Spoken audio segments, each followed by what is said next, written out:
और মনোরথ যোগ্য লাভে সই আমার জীবন ফলি পাবে। এই কথাটা মাথায় রেখে বেরিয়ে পড়েছিলাম ক্যাচি ধামের উদ্দেশ্যে। দিল্লি থেকে শতাব্দী এক্সপ্রেস ধরে চললাম আমরা প্রথমে কাঠগোদাম। কাঠগোদাম থেকে নেমে আমরা গিয়েছিলাম নৈনিতাল।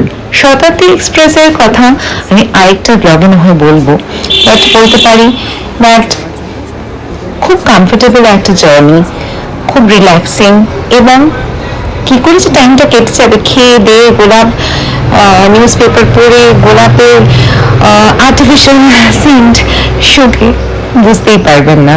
আমি পেপারেরও ভ্যারাইটি কি main Times of India etcetera. সেখান থেকে নৈনিতাল পৌঁছে আমরা চলে গিয়েছিলাম ক্যাচি ধাম, শ্রী নীল করণী বাবার আশ্রমে। বাবার 4টি ধাম রয়েছে। একটি তো অতি অবশ্যই আমরা সবাই জানি ক্যাচি ধাম।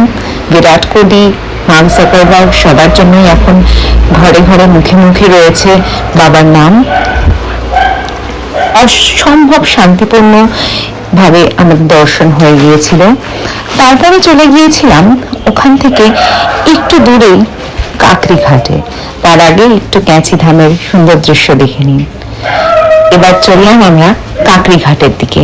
কাকরি ঘাটে বাবার আশ্রম। ইনফ্যাক্ট স্বামী বিবেকানন্দ ওখানে চলে গিয়েছিলেন ধ্যান করতে। সোমনারী বাবা নামেও আরেকজন ওখানে ধ্যান করতেন।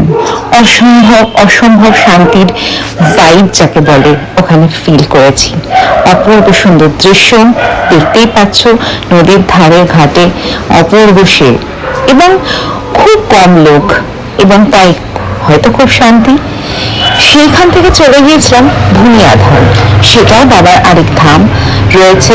এই অপূর্ব সুন্দর হনুমানজির মূর্তি দেখে প্রাণটা জুড়িয়ে গেল, এবং ওখানে ভেতরে রয়েছে বাবার রুম, বাবার তখ্ত।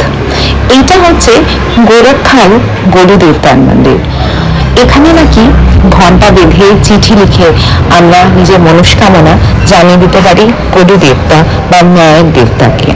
আবার পূর্ণ হয়ে গিয়ে সেখানে আনন্দটাও জানিয়ে আসতে পারি অবশ্যই। খুব খুব খুব সুন্দর এই সবকটি মন্দির, সবকটি ধাম। মন এবং এত শান্তিপূর্ণ ভাবে যে হয়ে যাবে দর্শনটা ভাবতেই পারিনি। আজকের মতো চললাম।